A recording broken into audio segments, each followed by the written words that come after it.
ये जो नाम है प्राइमरी एक्टिविटीज, ये पहली बार आप नहीं सुन रहे है ना।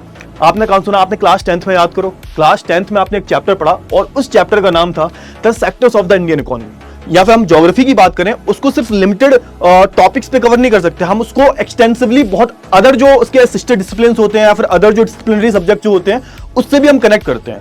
समझ में आया? लेकिन अगर मैं बात करूं हंटिंग की, तो हंटिंग एक मेन प्राइमरी एक्टिविटी हुआ करती थी प्रिमिटिव ह्यूमंस की। और आज के टाइम पर भी आप देखोगे कई सारे जैसे अफ्रीका के जंगल जो है ना, वहां पे आप देखोगे तो वहां पर अभी भी हंटिंग होती है कि इनके जहां ये रह रहे हैं वहां पर क्लाइमेटिक कंडीशन, वहां की ज्योग्राफी ऐसी है कि वहां पर ये काम करना ही पड़ेगा इनको। और फिर धीरे धीरे वो जो काम होता है ना, इनके कल्चर का पार्ट बन जाता है। तो वो आसपास उसका कुछ प्रोडक्शन हाउस होता है, वहां से जो दूध आता है पूरा प्रोसेस किया जाता है, पैकेट पूरा पैक किया जाता है और आसपास जो शहर होते हैं वहां पे जो है आके भेजा जाता है। Hello hello hello hello hello, क्या हाल चाल, कैसे हैं आप लोग, कैसे हैं आप लोग? तो भाई हमारी इस माइंड मैप की सीरीज में आप सभी का एक बारी फिर से बहुत बहुत स्वागत है। सर आज आप क्या पढ़ाने वाले हो, कौन सा चैप्टर पढ़ाने वाले हो? तो आज हम किसकी बात करेंगे? तो आज हम एक बहुत ही इंटरेस्टिंग सा जो चैप्टर है, इसका नाम आपने पहले भी सुना होगा, प्राइमरी एक्टिविटीज, इसके बारे में जो है बात करेंगे। इसका जो हम वन शॉट करने वाले हैं, बहुत ही कम समय में हम ज्यादा से ज्यादा जो चीजें हैं उसको कवर करने की कोशिश करेंगे। अच्छा, ये जो चैप्टर है प्राइमरी एक्टिविटीज, ये जो नाम है प्राइमरी एक्टिविटीज, ये पहली बार आप नहीं सुन रहे है ना। आपने कहाँ सुना? आपने क्लास 10th में, याद करो, क्लास 10th में आपने एक चैप्टर पढ़ा और उस चैप्टर का नाम था the sectors of the Indian economy. और उसमें आपने डिटेल में पढ़ा था कि भाई ह्यूमन एक्टिविटीज जो होती हैं, स्पेशली जो इकोनॉमिक एक्टिविटीज जो होती हैं, उसको हमने अलग अलग पार्ट्स में बांट दिया कि भाई कोई है जो इंसान है वो प्राइमरी एक्टिविटी कर रहा है, कोई इंसान जो है वो सेकेंडरी एक्टिविटीज में इन्वॉल्व है और कोई जो है वो टर्सरी या फिर सर्विस सेक्टर में इन्वॉल्व है। ठीक है, हमने इतना किया, वहां पर हमने इतना डिटेल में कवर नहीं किया था। आज हम प्राइमरी एक्टिविटीज का जो है कुछ एक जो अदर एस्पेक्ट्स जो है प्राइमरी एक्टिविटीज के बारे में, एक थोड़ा सा एक्सटेंडेड वर्जन जो है वो हम पढ़ने वाले हैं, एक एडवांस वर्जन जो हम पढ़ने वाले हैं। अब देखो हम पढ़ क्या रहे हैं, बेसिकली हम ह्यूमन ज्योग्राफी पढ़ रहे हैं। और ह्यूमन ज्योग्राफी में आपने देखा होगा, ह्यूमन ज्योग्राफी के बहुत सारे सिस्टर डिसिप्लिन्स हैं। मतलब हम ह्यूमन ज्योग्राफी या फिर हम ज्योग्राफी की बात करें, उसको सिर्फ लिमिटेड टॉपिक्स पे कवर नहीं कर सकते, हम उसको एक्सटेंसिवली बहुत अदर जो उसके सिस्टर डिसिप्लिन्स होते हैं या फिर अदर जो डिसिप्लिनरी सब्जेक्ट जो होते हैं उससे भी हम कनेक्ट करते हैं। तो बेसिकली इसमें हम पढ़ने क्या वाले हैं, हम इकोनॉमिक ज्योग्राफी के बारे में पढ़ने वाले हैं। तो देखो यहां पर हम पढ़ेंगे क्या, हम प्राइमरी एक्टिविटीज के बारे में बात करेंगे, लेकिन साथ के साथ हम ये भी देखेंगे कि भाई जहां पर प्राइमरी एक्टिविटीज परफॉर्म की जा रही हैं तो वहां की क्लाइमेट कैसी है ना, वहां का ज्योग्राफिकल लोकेशन कैसा है। क्योंकि आप देखोगे यहां पे कि जहां पर भी जैसे भी इकोनॉमिक या फिर प्राइमरी एक्टिविटीज परफॉर्म करी जा रही है ना, वहां पर उस जगह की ज्योग्राफी का बहुत बड़ा रोल है ना। तभी तो हम थोड़ा सा पढ़ रहे हैं ना कि इकोनॉमिक ज्योग्राफी के बारे में पढ़ रहे हैं। बेसिकली इस चैप्टर में हम इकोनॉमिक ज्योग्राफी के बारे में हम पढ़ रहे हैं। ठीक है, तो आई होप आपको चैप्टर की जो आउटलाइन है वो क्लियर हो गई होगी। तो देखो हम इस चैप्टर में थोड़ा सा देख लो, थोड़ा सा इंट्रोडक्टरी पार्ट जो है वो देख लो आप, है ना, उसके बाद आपको अच्छे समझ में आ जाएगा। अच्छा, बेसिकली ये जो चैप्टर है ना, यहां पर हम बात करें ह्यूमन एक्टिविटीज की बात हो रही है। तो हम ह्यूमंस जो है वो कोई ना कोई एक्टिविटीज करते रहते हैं, कोई कुछ ना कुछ एक्टिविटी करते रहते हो, आप भी करते हो भाई, खेल कूद वगैरह करते रहते हो। हर एक है, जैसे फॉर एग्जाम्पल आप खेलते हो भाई, जब आप खेलते हो तो ऑब्वियस सी बात है पेरेंट्स आपके डांटते हैं कि भाई पढ़ाई कर ले, खेल क्यों रहे, क्यों वो ऐसा क्यों बोलते हैं? क्योंकि जो खेल जो है ना, आप जब खेलते हो तो वो आपकी एक एक्टिविटी है, ओनली एक्टिविटी है वो, आपकी कोई इकोनॉमिक एक्टिविटी नहीं है। सर इकोनॉमिक एक्टिविटी मतलब कि भैया वहां से जो है आपको पैसा थोड़ा ना मिल रहा है, पढ़ाई करने के बाद ही तो पैसा आएगा। या फिर आप पूरी तरह से जो है क्रिकेट में, फुटबॉल में इन्वॉल्व हो तो आगे आप उसमें करियर देख रहे हो तो वहां से पैसा वैसा बनेगा। ठीक है, यहां तो आप सिर्फ अपने एंटरटेनमेंट के लिए खेल रहे हो, लेकिन वो भी एक एक्टिविटी है। लेकिन हम कब जो है इकोनॉमिक एक्टिविटीज में जोड़ देते हैं, जब वहां से पैसा आने लगता है, जब हम वहां से पैसा कमाने लगते हैं, तो इट्स कॉल्ड इकोनॉमिक एक्टिविटी। जब वहां से हमें कुछ ना कुछ मिलने लगता है ना, जिससे हमारी इकोनॉमी जो है ग्रो करती है, वही तो होती है इकोनॉमिक एक्टिविटी। तो भाई देखो अगर हम बात करें तो हमने अपनी इकोनॉमिक एक्टिविटीज को हमने जो है 4 हिस्सों में बांट दिया है ना, और इनके जो है अलग अलग सेपरेट जो है चैप्टर्स हैं आपके। जैसे हम बात करें primary activity, secondary activity, tertiary activity, तो भाई इन तीनों के बारे में तो आपने सुना होगा। एक होती है भाई क्वांटरनरी एक्टिविटी। अब ये क्या होती है तो उसको भी हम डिटेल में पढ़ेंगे। इन सारे चैप्टर्स को, इन सारे जो टॉपिक्स अभी दे रखे हैं, प्राइमरी, सेकेंडरी, टर्सरी और क्वांटिटरी, तो इन सबको हम जो है डिटेल में पढ़ने वाले हैं, डिटेल में पढ़ेंगे। ठीक है ना। सबसे पहले इस चैप्टर में हम किसके बारे में बात करेंगे, प्राइमरी एक्टिविटी के बारे में जो है बात करने वाले हैं, प्राइमरी एक्टिविटीज के बारे में बात करने वाले हैं। ठीक है, चलिए तो सबसे पहले हम देख लेते हैं इस चैप्टर में हम पढ़ने क्या वाले हैं। तो इस चैप्टर में देखो इंट्रोडक्टरी पार्ट जो था वो कवर हो गया कि हम यहां पर प्राइमरी एक्टिविटीज के बारे में बात करेंगे। प्राइमरी एक्टिविटीज का सिंपल सा मतलब होता है कि भाई जो भी एक्टिविटीज जिससे हम क्या कर रहे हैं, जिससे हम नेचुरल रिसोर्सेज को एक्सट्रैक्ट कर रहे हैं, हम नेचुरल रिसोर्सेज को यूज कर रहे हैं, उसको हम क्या बोल देते हैं, प्राइमरी एक्टिविटीज बोल देते हैं। यहां पर जो भी चीजें हमें मिल रही हैं, जो भी हमें रिसोर्सेज मिल रहे हैं, जिन भी चीजों का इस्तेमाल कर रहे हैं हम, तो वहां पर क्या है, बेसिकली वहां पर नेचर और ह्यूमंस में डायरेक्टली इंटरेक्शन हो रहा है। ठीक है, हमने बात की किसकी, एग्रीकल्चर की बात की, फार्मिंग की बात की। तो यहां पर हम किसी चीज की मैन्युफैक्चरिंग नहीं करते और मैन्युफैक्चरिंग भी कर रहे होते हैं तो उसमें डायरेक्टली नेचर इन्वॉल्व हो जाता है। हम नेचुरल रिसोर्सेज कोई जो है एक्सट्रैक्ट करते हैं डायरेक्टली, तो वो हमारा प्राइमरी एक्टिविटीज का जो है पार्ट बन जाता है। ये आपने सुना होगा और इसकी कोई अलग डेफिनेशन नहीं है। इसका थोड़ा सा एक्सटेंडेड वर्जन जो है वो इस पूरे चैप्टर में हम पढ़ेंगे कि क्या क्या होती है प्राइमरी एक्टिविटीज पूरे वर्ल्ड लेवल पर, कि पूरे वर्ल्ड लेवल पर कैसे प्राइमरी एक्टिविटीज को परफॉर्म किया जाएगा, तो इस टॉपिक में हम पढ़ेंगे, है ना। जैसे कि हम बात करेंगे किसके बारे में, हंटिंग और गैदरिंग के बारे में। भाई हंटिंग गैदरिंग आपने सुनी होगी, है ना। हंटिंग मतलब शिकार करना, गैदरिंग मतलब चीजों को इकट्ठा करना, उसके बारे में बात करेंगे, है ना। हम पेस्टोरलिज्म के बारे में बात करेंगे, चरवाहों के बारे में बात करेंगे, ठीक है। कहां कहां पे चरवाहे होते हैं उसके बारे में बात करेंगे, क्योंकि मैंने क्या बोला कि जहां पर जैसी ज्योग्राफिकल लोकेशन होगी वहां पर वैसे ही जो लोग होंगे वो इकोनॉमिक एक्टिविटीज को परफॉर्म करेंगे। मैंने बोला था ना, क्योंकि ज्योग्राफी जो है एक इंटरडिसिप्लिनरी सब्जेक्ट है, तो आपकी जो आपकी इकोनॉमिक्स है, यानी कि जो आप इकोनॉमिक एक्टिविटी कर रहे हो वो डायरेक्टली इन्फ्लुएंस होती है किससे, ज्योग्राफी से।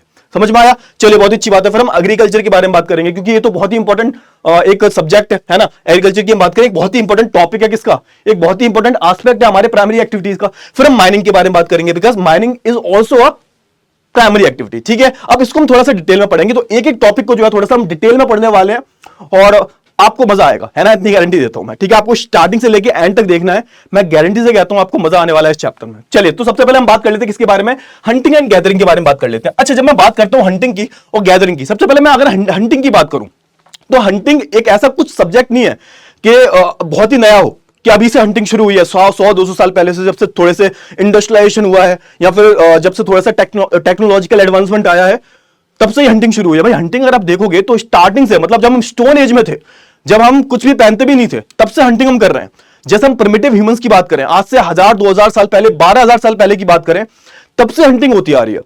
अगर मैं आज से 10-12 हजार साल पहले की बात करूं तो जो लोग थे वो एक लिमिटेड एरिया में रहा करते थे, है ना, क्योंकि उस टाइम पर कोई व्हीकल वगैरह डेवलप हुआ नहीं था, टेक्नोलॉजिकली बहुत पीछे थे हम, तो हम एक लिमिटेड एरिया में रहा करते थे। 100-50 किलोमीटर में हमारी मौत हो जाया करती थी, उसी एरिया में हम घूमते थे, हंटिंग करते थे और ऐसे हमारा जो जीवन है वो चलता था। समझ में आया? तो तब से लेके आज तक, अगर मैं 21st सेंचुरी की बात करूं तो हम लोग हंटिंग करते आ रहे हैं। तो सबसे पहले अगर मैं हंटिंग की बात करूं, hunting is also primary activity, ठीक है। इसमें हम क्या करते हैं, हम जानवरों को मारते हैं और अपने यूज के लिए मारते हैं, है ना, ना सिर्फ खाने के लिए, उसकी स्किन का यूज करने के लिए, बहुत सारी जो चीजें होती हैं, इसलिए हम जो है जानवर को मारते हैं और अपने काम में लाते हैं। तो it's also called primary activity. क्यों? क्योंकि यहां पर जो है सीधा सीधा नेचर का इन्वॉल्वमेंट है। अब हमने क्या किया भाई, अब आप देखोगे बहुत ज्यादा एक्सटेंसिवली हमने जो है हंटिंग करना शुरू कर दी। जैसे आप देखोगे कि जो टाइगर्स थे, टाइगर्स की संख्या इतनी कम क्यों होगी, टाइगर्स के जो नंबर है बहुत ज्यादा कम हो गए थे बीच में। अब तो ठीक है, फिर भी अब तो जब से वो प्रोजेक्ट टाइगर चला था तब से तो नंबर्स बढ़े हैं, लेकिन उससे पहले आप देखोगे कॉलोनियल टाइम पीरियड पर आप देखोगे वे फालतू में इनकी हंटिंग की जाती थी। राजा जो है अपने सिर्फ एंटरटेनमेंट के लिए जो है इनकी हंटिंग किया करता था, तो इनके नंबर्स बहुत डाउन हो गए, ठीक है। और फिर साथ के साथ आप देखोगे टेक्नोलॉजिकल एडवांसमेंट हुआ कि भाई अब बंदूक आ गई, है ना, गन्स आ गई है, आप बोलोगे मशीन गन आ गई है, तो आप इकट्ठा उसको मार देते हो, ठीक है ना। पहले क्या था, पहले भाई टेक्नोलॉजिकल एडवांसमेंट था नहीं, आप तीर कमान पत्थर वगैरह लेके जाते थे, या तो आप खुद शिकार हो जाओगे या फिर शिकार कर लोगे आप। तो उस टाइम पर पॉपुलेशन भी बहुत कम थी, जानवर भी बहुत ज्यादा थे, तो उस टाइम पर हंटिंग का कोई असर नहीं पड़ता था। लेकिन फिर बाद में ज्यादा हंटिंग हुई, उसको हमने पोचिंग नाम दिया, ज्यादा पोचिंग होने लगी। इसके बाद क्या हुआ, इसके बाद आप देखोगे इन जानवरों की संख्या कम हो जाती है। फिर धीरे धीरे आप देखोगे आज के टाइम पर हंटिंग पर पूरी तरह से बैन लगा हुआ है ना। स्पेशली जो वो जानवर जो बहुत कम है, जो एंडेंजर्ड स्पीशीज में आ गए हैं या फिर जो एंडेमिक स्पीशीज में आ गए हैं, ऐसे जानवरों को जो हंटिंग पे बैन लगा हुआ है। फॉर एग्जांपल टाइगर की मैं बात करूं, राइनोसोरस की बात करूं, है ना, तो इन सारे जो जानवरों पे जो अभी सरकार ने बैन लगा रखा है। क्यों? क्योंकि इनके नंबर्स ऑलरेडी बहुत कम है। समझ में आया? लेकिन अगर मैं बात करूं हंटिंग की, तो हंटिंग एक मेन प्राइमरी एक्टिविटी हुआ करती थी प्रिमिटिव ह्यूमंस की, और आज के टाइम पर भी आप देखोगे कई सारे जैसे अफ्रीका के जंगल जो है ना, वहां पे आप देखोगे तो वहां पर अभी भी हंटिंग होती है। जैसा मैं नॉर्थ ईस्ट में चला जाऊं, नॉर्थ ईस्ट में आप जाना तो वहां पे कई सारे जो ट्राइबल कम्युनिटीज हैं वो अभी भी हंटिंग करके जो है अपनी जो डेली जो लाइफ है उसको ऐसे ही स्पेंड कर रहे हैं। वो डेली हंटिंग करेंगे, हंटिंग से जो भी आएगा उसको बना के खा जाएंगे, है ना, यही करते हैं वो, ठीक है। तो यहाँ पे हंटिंग की सबसे पहले बात की जा रही है। क्यों? क्योंकि हंटिंग जो है एक बहुत ही ज्यादा प्रिमिटिव टर्म हो गया आज के टाइम पर। हंटिंग अभी से नहीं हो रही, बहुत सालों 12,000-15,000 साल पहले से जो है आप हंटिंग देख रहे हो। जब इंसानों ने कपड़े पहनने नहीं सीखे थे उससे पहले वो हंटिंग कर रहे हैं। चलिए, अच्छा, अब यहां पे देखोगे depend on their immediate environment. जैसे यहां पे किसकी बात की जा रही है, इमीडिएट एनवायरमेंट का मतलब क्या है कि भाई देखो आसपास का जो पर्यावरण है, क्योंकि देखो टेक्नोलॉजी उतनी डेवलप हुई नहीं थी, तो आसपास जो है जैसे कोई जहां रह रहा है, अब वैसा तो है नहीं कि उसके पास कोई स्कूटर है या फिर उसके पास पूरी जीप की जीप है, वो उधर ही रहेगा, है ना, एक वो लिमिटेड एनवायरमेंट में रहेगा और उधर ही जो है वो हंटिंग करेगा और उधर ही जो है वो पूरी अपनी rest of the life spend करेगा उधर, और उधर ही वो मर जाएगा। क्यों? क्योंकि उस टाइम पर प्रिमिटिव ह्यूमंस के पास कुछ था नहीं ज्यादा दूर तक जाने के लिए, वो उतने ही एरिया में आएगा, हंटिंग करेगा, मर जाएगा, ठीक है। चलिए, अब देखो depend on the animal they hunted and edible plants which they gathered. अब होता क्या है बेसिकली होता यह है कि जहां वो रह रहे हैं उसके आसपास जो भी एनिमल है उसको वो हंट करेंगे, और जो एडिबल प्लांट्स वगैरह जो है ना, जो खाने लायक चीजें जो है, प्लांट्स हो गया, फ्रूट्स वगैरह हो गए, उनको जो है वो गैदर करेंगे। ठीक है, ये पहले जो है प्रिमिटिव ह्यूमंस का काम हुआ करता था। अब इसमें कोई कैपिटल नहीं है, या फिर कैपिटल लगेगी, यानी कि पैसा वगैरह जो खर्च होगा या तो बहुत कम होगा या फिर बिल्कुल नहीं होगा। ठीक है, और यहाँ पर टेक्नोलॉजी या तो बिल्कुल यूज नहीं होगी, बिल्कुल भी टेक्नोलॉजी का यूज नहीं होगा, या फिर होगा भी तो थोड़ा बहुत जो है टेक्नोलॉजी का यूज होगा। आपने कुछ जो है देसी आपने टेक्निक यूज कर ली, जिससे हो क्या रहा है, जिससे जो है हंटिंग डेवलप हो जाती है ना। जैसे मैं प्रिमिटिव ह्यूमंस की बात करूं तो पूरा जो है उनका ट्रेडिशनल मेथड हुआ करता था, है ना, फिशिंग का। और आज के टाइम पर ऐसी ऐसी मशीनें आ गई हैं तो बड़े लेवल पर जो है फिशिंग होती है। ठीक है, लेकिन प्रिमिटिव ह्यूमंस की हम बात करें तो वो उतनी फिशिंग नहीं करते थे, है ना। उनका पूरा वो जो होता है ना, एक जाल सा होता है, जाल बना लिया करते थे, उसमें लिमिटेड जो फिश है वो आया करती थी सिर्फ। तो टाइम के साथ साथ क्या हुआ, जैसे जैसे टेक्नोलॉजी डेवलप हुई है वैसे वैसे आप देखोगे हंटिंग में और गैदरिंग में भी जो है चेंजेस आने शुरू हो गए हैं। समझ में आया? चलिए, बहुत अच्छी बात है। अच्छा, अब देखोगे depend on the animal for food, shelter and clothing. अच्छा, अब ये जो लोग थे, प्रिमिटिव लोगों की बात कर रहा हूं मैं, है ना, तो ये किस चीज पे डिपेंड थे भाई? तो ये एनिमल्स पर डिपेंडेंट थे। ठीक है, फूड पे, जो भी इन्हें खाना वाना मिल रहा है, जो भी वेजिटेबल्स मिल रहे हैं इनको, वेजिटेबल्स मतलब जो भी प्लांट से जो चीजें मिल रही हैं, फ्रूट्स वगैरह मिल रहा है, ये शेल्टर के लिए, क्लॉथिंग के लिए, ये लोग जो है डिपेंड थे पूरी तरह से जो है एनिमल्स पर या किसी और चीज पर जो है पूरी तरह से डिपेंड थे। चाहे वो क्लॉथ, अब जैसे आप देखोगे कि उनकी जो स्किन हुआ करती थी वो स्किन को जो है एज अ कपड़े की तरह यूज करते थे, क्लोथ्स की तरह यूज करते थे। ठीक है, तो ये हम बात कर रहे थे किसके बारे में? हंटिंग के बारे में। लेकिन आज के टाइम पे हम बात करें तो आज हंटिंग पे बहुत जगह, मैक्सिमम जो जगह है वहां पे बैन लग चुका है, एक्सेप्ट जो ट्राइबल कम्युनिटीज जो है, जो कि हजारों सालों से ही करती आ रही है, उन पर बैन नहीं है। ठीक है, क्योंकि वो आज भी जो अपनी जो डेली जो अपनी लिविंग स्टैंडर्ड जो उनके वैसे के वैसे हैं जो जैसे 1000 साल पहले थे। ठीक है, तो वो अभी भी हंटिंग करते हैं। लेकिन अभी जैसे अफ्रीका में चले जाओगे तो अफ्रीका में बहुत सारी आपको ट्राइब्स मिलेंगी, वो अभी भी हंटिंग करके ही जो है अपना डेली का गुजारा करते हैं। अच्छा, ठीक है, अब हम बात कर लेते हैं किसके बारे में? गैदरिंग के बारे में। अब जो गैदरिंग क्या होती है? गैदरिंग का सिंपल सा मतलब होता है इकट्ठा करना किसी चीज को। अब हुआ क्या भाई, हर जगह की क्लाइमेटिक कंडीशंस ना डिफरेंट डिफरेंट होती है ना, क्योंकि हम ज्योग्राफी की पढ़ रहे हैं भाई, तो ज्योग्राफी को कनेक्ट तो करना पड़ेगा ना। अभी तो आपको लग रहा होगा सर प्राइमरी एक्टिविटी यानी कि इकोनॉमिक्स के बारे में बात कर रहे हैं, लेकिन असल में मैं ज्योग्राफी के बारे में ही बात कर रहा हूं। अब गैदरिंग करने की जरूरत क्या पड़ी? हम चीजों को इकट्ठा कब करते हैं? जब आपको पता होता है कि भाई मौसम चेंज होने वाला है, क्लाइमेट चेंज होने वाली है, या फिर कहीं किसी जगह की क्लाइमेटिक कंडीशंस जो है वो ऐसी हैं कि जैसी वो क्लाइमेटिक कंडीशंस आएंगी, जैसी वेदर चेंज होगा तो आपको फूड वगैरह इकट्ठा करके रखना पड़ेगा, है ना। फूड हो गया, फूडर हो गया, तो ये सब इकट्ठे करके रखने पड़ते हैं। अगर नहीं रखोगे तो मर जाओगे भूखे। समझ में आया? जैसे आप देखो, जैसे थोड़ा सा आप जाओगे ना, थोड़ा सा हायर लैटिट्यूड पे जाओगे आप, तो वहां पर क्या होता है, वहां पे बर्फ ही बर्फ मिलेगी आपको, है ना। वहां पे ऐसा होता है 6-6 महीने तो रात रहती है वहां पे। तो वहां पे ऐसे में क्या होता है, ऐसे में वो लोग पूरा जो फूड वगैरह जो होता है वो इकट्ठा करके रखते हैं, जानवरों को मार के इकट्ठा करके रखते हैं। खराब तो होता नहीं है, ठंडा होता है वो, तो वो पूरा इकट्ठा करके गैदर करके रखते हैं। तो गैदरिंग का मतलब ही क्या होता है कि आप गैदर कर क्यों रहे हो? सिंपल सी बात है, क्यों? क्योंकि वहां पर आने वाले टाइम पर फूड की कमी होने वाली है, तभी लोग जो है इकट्ठा कर लेते हैं। जैसे आपने बहुत सारी जानवरों को भी एक्टिविटी करते हुए देखा होगा, जैसे वो होता है ना, गिलहरी जो होती है वो नट्स वगैरह इकट्ठे कर लेती है, अपने पास रखती है वो, है ना। तो वो अब वैसे ही आप थोड़ा सा रिलेट कर सकते हो। ठीक है, चलिए, तो गैदरिंग क्यों प्रैक्टिस की जाती है भाई? तो आप बहुत सारे रीजन्स में जाओगे, क्षेत्रों में जाओगे, तो आपको वहां पर जो है हार्श क्लाइमेटिक कंडीशन मिलती है।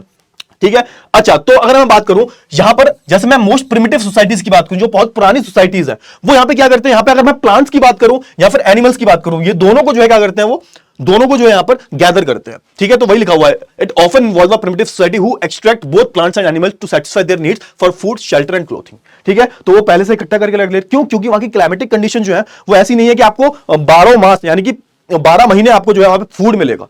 क्या पता भाई 6 महीने वहां पे कुछ निकलता ही ना हो, क्या पता 6 महीने वहां पे कुछ आपको दिखे ही ना। तो आपके पास कुछ पहले से क्या होना चाहिए?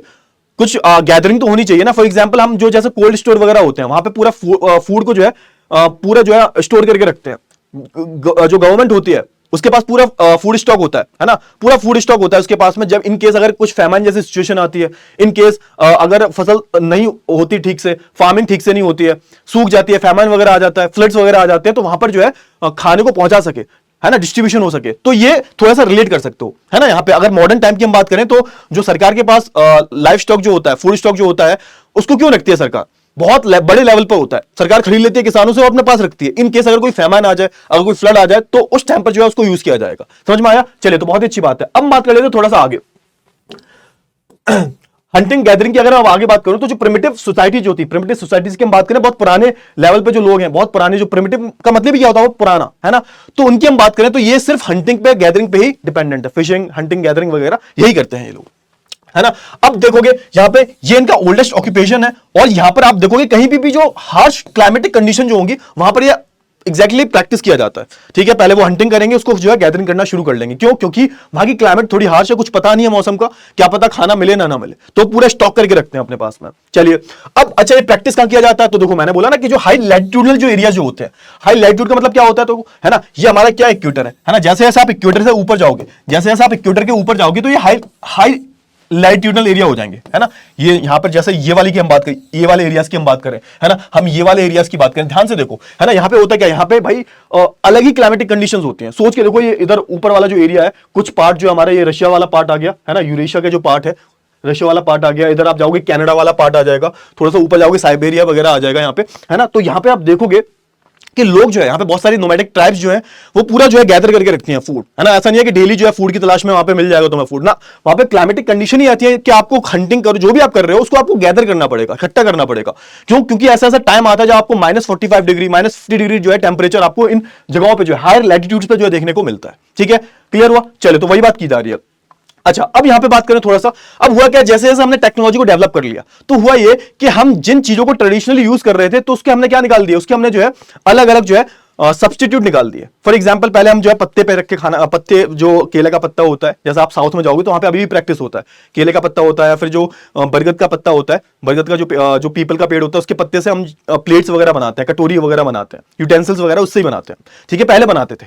आज के टाइम पर हम प्लास्टिक की प्लेट्स वगैरह यूज कर रहे हैं, विच इज वेरी बैड, है ना, तो वो चीज गंदी है काफी। अगर आप ऐसे देखोगे ना तो ह्यूमंस ने जैसे जैसे अपने आप को डेवलप किया, वैसे वैसे उसने क्या किया, वैसे वैसे उसने जो है सब्स्टिट्यूट डेवलप करने शुरू कर लिया कि जो जो ट्रेडिशनल चीजें हैं इनके कुछ आसान या सस्ते कुछ मीन्स डेवलप हो जाएं। फिर आप देखोगे हमने क्या किया, हमने जो है कुछ अलग चीजों पे जो है हमने डिपेंड होना शुरू कर दिया। उससे हुआ क्या, उससे जो गैदरिंग है थोड़ी सी कम होने लगी। ठीक है, जैसे हम बात करें आज के टाइम पर हम गैदरिंग किस टाइप की करते हैं, जैसे आज के टाइम की हम बात करें, मॉडर्न टाइम की हम बात करें तो देखो जैसे होता है ना, कुछ पेड़ों की जो पत्तियां जो होती हैं उससे उसको इकट्ठा कर लेते हैं, गैदरिंग करके उसको जो है कुछ हम यूटेंसिल्स वगैरह बना देते हैं। जैसे हम बात करें the bark is used for quinine. अच्छा, ये क्यूनाइन क्या होता है, तो एक पेड़ की छाल होती है ना, उससे जो हम कुछ डिसीजेस को, जो मलेरिया वगैरह जो होती है उसको ठीक करने के लिए, है ना, उस पेड़ की छाल का यूज करते हैं। फैब्रिक, रबर हो गया भाई, रबर बिना रबर के तो हम इकोनॉमी को दौड़ा ही नहीं सकते, तो भाई पेड़ से रबर निकलती है ना, तो जैसा फैब्रिक रबर होगी, है ना, टैनिन एक्सट्रैक्शन हो गया, तो टैनिन भी एक तरह का जो है एक केमिकल होता है जो कि प्लांट से एक्सट्रैक्ट किया जाता है डिसीज को ठीक करने के लिए, ये हो गया, है ना, गम्स, रेजिन्स, तो ये सब जो है आज भी हम जो एक्सट्रैक्ट करते हैं। मॉडर्न टाइम की हम बात करें तो आज इन सारी चीजों को जो हम क्या करते हैं, गैदर करते हैं। ठीक है, लेकिन गैदरिंग के तरीकों में जो है चेंज आया, जैसे जैसे टेक्नोलॉजिकल जो है चेंजेस आना शुरू हुए हैं।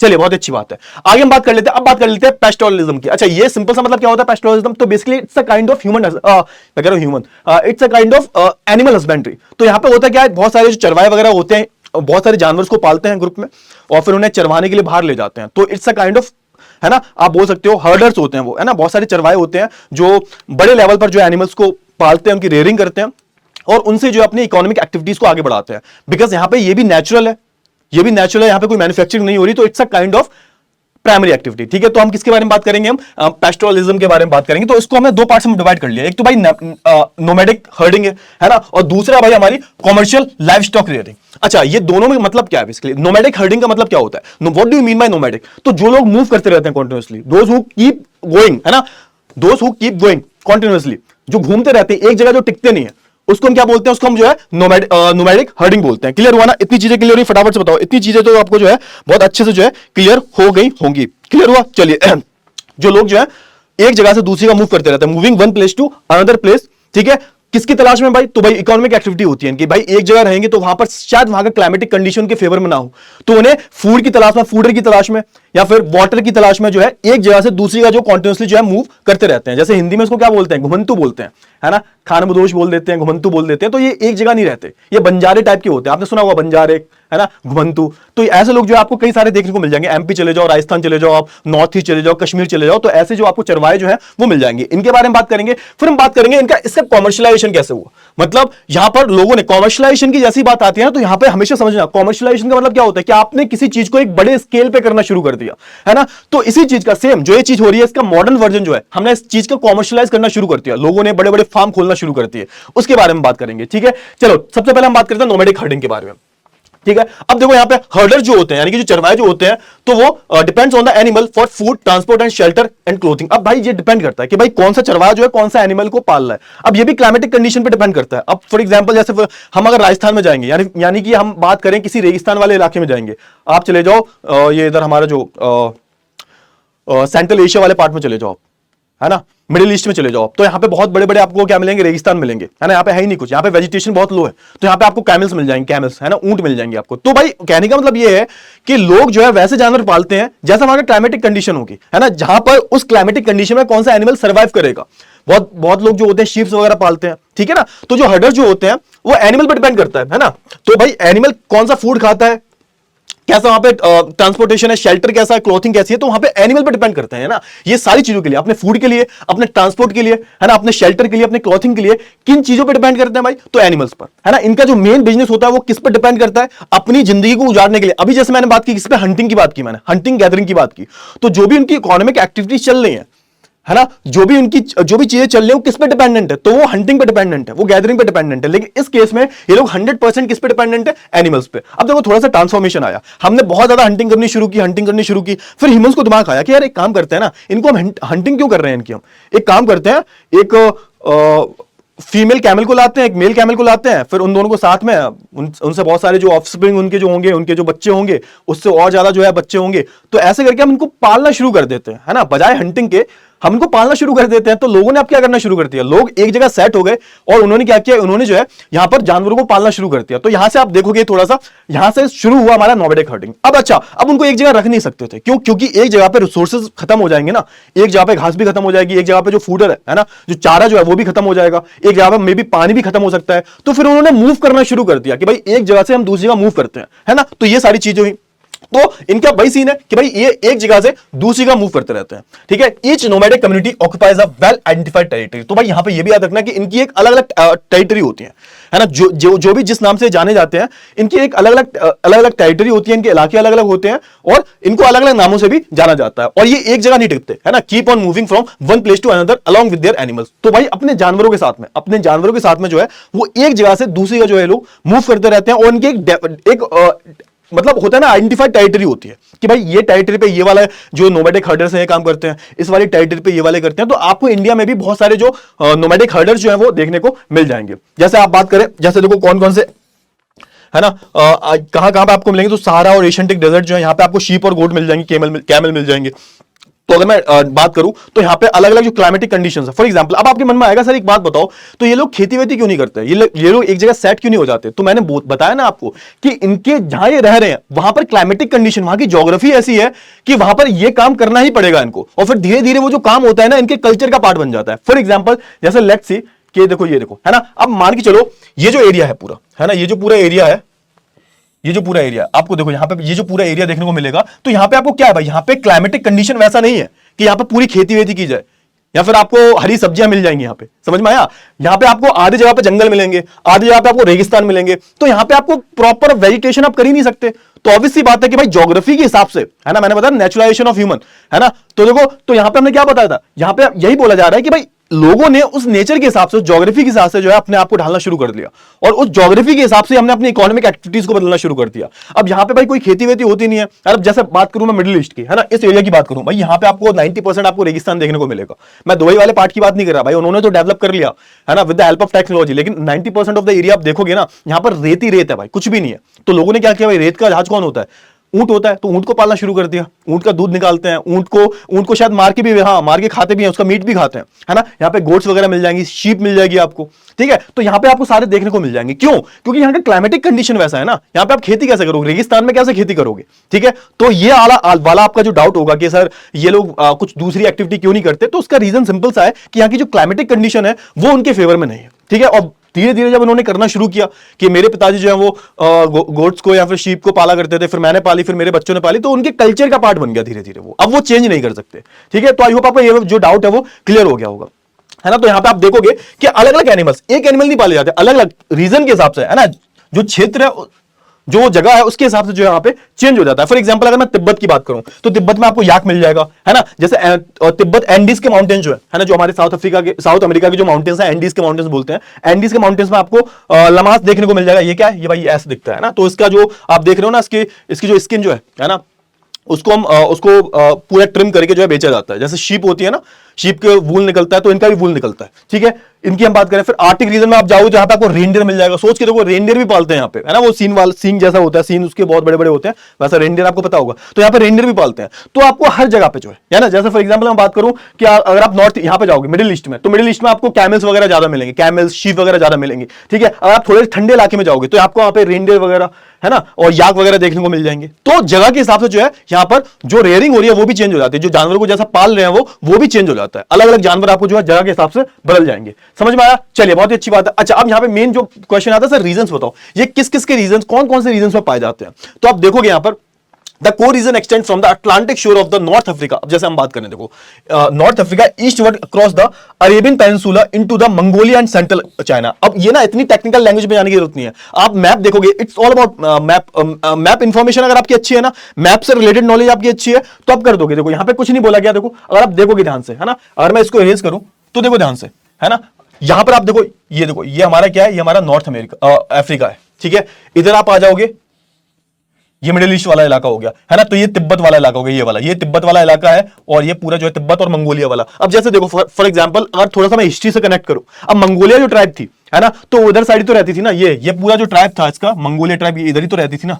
तो उस टाइम पे वो ट्राइब थे, आज भी वो ट्राइब है। तो आज उधर मंगोलिया साइड चले जाओगे आप, तो आज आपको बहुत सारे नोमैडिक यहाँ पर हर्डर्स देखने को मिल जाएंगे, बहुत सारी यहाँ पे ट्राइबल कम्युनिटीज आपको मिल जाएंगी, जो आज भी क्या करती हैं, आज भी जो हर्डर्स है ना, जो नोमैडिक हर्डर्स हैं, आज के टाइम पर हम बात करें तो वही तो बात हो रही है। जैसे हम नॉर्थ अफ्रीका के साइड जाए, east world across the Arabian peninsula, तो अरेबियन पेनिनसुला हमारा ये रहा हमारा अरेबियन पेनिनसुला, ये देखो, ये पूरा, है ना, ये अरेबियन पेनिनसुला रहा हमारा, ठीक है। और हम बात करें, फिर आप देखो जाओगे पेनिनसुला से होते हो मंगोलिया, फिर इधर आ जाएगा, ये देखो, ये पूरा मंगोलिया आ गया, ये पूरा, है ना, फिर चाइना होते हो चले जाओगे आप, ठीक है, मंगोलिया एंड सेंट्रल चाइना। तो सेंट्रल चाइना हमारा ये रहा। तो यहां पर आपको जो है पूरी जो है प्रैक्टिस होते हुए दिख जाएगी। प्लस आप अगर थोड़ा सा ऊपर जाओगे, है ना, ये ऊपर थोड़ा सा हायर लैटिट्यूड पे जाओगे, है ना, अटलांटिक वाले साइड पे जाओगे, तो यहां पर भी आपको जो अच्छी खासी जो है यहाँ पे आपको नोमैडिक हर्डिंग देखने को मिल जाएगी, ठीक है। तो सीधा मैप पे चला जाएगा और ज्यादा कंफ्यूज मत हुआ करो। चलिए, द सेकंड रीजन की हम बात करें, extended over the tundra region of Eurasia. अच्छा, यूरेशिया का मतलब क्या होता है? तो यूरेशिया मतलब जो हमारा यूरोप वाला पार्ट है, यूरोप और एशिया वाला जो पार्ट है ना, उसको हम क्या बोलते हैं? यूरेशिया बोलते हैं। तो यहां पे इसकी बात हो रही है, ये वाले रीजन की बात हो रही है ना, तो उसको हम क्या बोलते हैं? ये कौन सा पार्ट है? टुंड्रा वाला पार्ट। यहां पर भी जो है आपको बहुत सारे नोमैडिक हर्डर्स वगैरह देखने को मिल जाएंगे, ठीक है। चलिए, अब यहां आपके एनसीईआरटी में एक शब्द यूज किया गया है, ट्रांसह्यूमन्स, है ना। ट्रांसह्यूमन्स क्या है basically? What do you mean by transhumance? अब होता क्या है कि देखो, वेदर चेंज होता रहता है ना, क्योंकि क्लाइमेटिक कंडीशन ऐसी होती है कि वेदर जो है वो चेंज होता है। अब होता क्या है, लोग जो है दो तरीके से ये हर्डिंग करते हैं बेसिकली। एक तो हॉरिजॉन्टली करते हैं, सीधे सीधे, है ना, वो कहीं ऊंचाई पे नहीं जा रहे, जहां पर है ना, जहां पर है वो, और सीधे सीधे कहीं और जगह जो है वो अपने जानवरों को लेके चले जाएंगे, है ना, जो भी हर्डर्स होते हैं। अब एक होता है कि सर्दियों के टाइम पे, जैसे मान के चलो बहुत ऊंची जगह पर है ना, तो यहां पे वो यहां पे कहीं सेटल्ड है वो सर्दियों के टाइम। अब सर्दियों के टाइम पे क्या होगा? सर्दियों के टाइम पे जब ज्यादा ठंड होगी तो अपने जानवरों को लेके नीचे वाले एरिया में आ जाएंगे, यानी कि वो वर्टिकली मूव कर रहे हैं। कैसे मूव कर रहे हैं? वर्टिकली मूव कर रहे हैं। और फिर क्या होगा, जब फिर से गर्मियां आएंगी तो फिर से अपने जानवरों को लेके ऊपर चले जाएंगे, ठीक है, जब बहुत ज्यादा गर्मियां आ जाएंगी। क्यों? क्योंकि फिर ऊपर ठंड कम होगी। तो ये जो वर्टिकल मूवमेंट जो है ना, इसको हम क्या बोल देते हैं? इसको हम बोल देते हैं ट्रांसह्यूमन्स। तो आई होप आपको जो है ये क्लियर हो गया होगा, है ना। तो सीजनल मूवमेंट जो है, सीजनल मूवमेंट हो रहा है ना, और वर्टिकली हो रहा है। अभी वो ऊपर थे पहाड़ों पे, ज्यादा ठंड पड़ी तो अपने जानवरों को लेके नीचे आ गए, क्योंकि ज्यादा ठंड में सर्वाइव नहीं कर पाएंगे ना, फूड कहां से आएगा, घास वगैरह कहां से लाएंगे, बर्फ पड़ेगी वहां पे, घास कहां से मिलेगी, तो नीचे आ जाएंगे। तो वर्टिकली मूवमेंट हो रहा है ना, तो इस चीज को हम क्या बोल देते हैं? ट्रांसह्यूमन्स बोल देते हैं। आई होप आपको क्लियर हो गया होगा। जैसे फॉर एग्जांपल कौन कौन से हैं आपको देखो, इनके अलग अलग स्पेसिफिक एरिया, जैसे गुर्जर की हम बात करें, है ना, हम बात करें बाकावाल्स की हम बात करें, गदीस की हम बात करें, भोतिया टाइप्स की हम बात करें, तो ये देखो, ये आपको गुर्जर की हम बात करें तो आपको ये कश्मीर साइड मिल जाते हैं, कश्मीर में, हिमाचल में, उत्तराखंड में आपको देखने को मिल जाएगी, है ना। बकरवाल की हम बात करें तो ये आपको ये नॉर्थ ईस्ट साइड देखने को मिल जाएगी, अरुणाचल प्रदेश और ये नॉर्थ ईस्टर्न वाले साइड जो है यहाँ पे, है ना। गदीज, भूतिया, ये सारी क्या है? ये हिमालयंस की ट्राइब है। तो आप देखोगे जब बहुत ज्यादा ठंड पड़ती है ऊपर, तो ये नीचे आ जाते हैं, उत्तराखंड वगैरह में देखने को मिल जाते हैं आपको। ठंड पड़ती है, नीचे आ जाते हैं, और नीचे आके जो है फिर जब गर्मी आती है फिर से ऊपर चले जाते हैं, ठीक है। क्लियर हुआ? चलिए, बहुत अच्छी बात है। अब बात कर लेते हैं कॉमर्शियल लाइफ स्टॉक के बारे में। अच्छा, ये कॉमर्शियल लाइफ स्टॉक की मैं बात करूं तो यहां पर क्या हो गया? प्रॉपर तरीके से कॉमर्शियलाइजेशन हो गया। मतलब अब लोग जो है पैसा बनाना चाहते हैं, प्रॉफिट अर्न करना चाहते हैं। तो यहां पे बड़े बड़े जो अमीर लोग हैं, अब यहां पे किसी हर्डर की बात नहीं कर रहा ना मैं किसी ट्राइबल कम्युनिटी की बात कर रहा हूं, वो तो अपने गुजारे के लिए कर रहे हैं। उनका तो वो पूरा जो उनका जो मेन जो इकोनॉमिक जो सोर्स है ना, जो मेन सोर्स है, लिविंग सोर्स जो है वो वही है। लेकिन यहां पर जो है प्रॉफिट के लिए कर रहे हैं, पैसा कमाने के लिए कर रहे हैं। तो यहां पर ये बहुत ज्यादा ऑर्गेनाइज्ड है, प्रॉपर तरीके से ऑर्गेनाइजेशन है, यहाँ पे टेक्नोलॉजिकल एडवांसमेंट बहुत ज्यादा है, लोग टेक्नोलॉजी का यूज कर रहे हैं, मशीनों का यूज कर रहे हैं, है ना। एनिमल्स के लिए प्रॉपर जो है यहाँ पर उनका ध्यान रखा जाता है, प्रॉपर उनको डाइट दी जाती है, प्रॉपर फूडर दिया जाता है, क्यों, ताकि वो अच्छा खासा जो है रिटर्न दे, ठीक है। तो यहाँ पे कैपिटल इंटेंसिव है, मतलब पैसा बहुत ज्यादा लगता है। क्लियर हुआ, चलिए बहुत अच्छी बात है। अच्छा, अब यहां पे देखो, number of animals are kept based on the capacity of the pasture. तो भाई यहां पे जो पास्चर है आप दोगे इसको, जो भी चीजें खिलाओगे, है ना, जो भी जैसा भी पास्चर होगा तो उसके हिसाब से जो यहां पर कैपेसिटी होती है। मतलब ऐसा नहीं है कि आपने बहुत ज्यादा एनिमल्स भर लिए, है ना, तो जो पास्चर है आपका उसके अकॉर्डिंग जो है यहां पर आप देखोगे एनिमल्स को अपने पास रखोगे अपनी पास्चर की कैपेसिटी के अकॉर्डिंग, ठीक है, बहुत अच्छी बात है।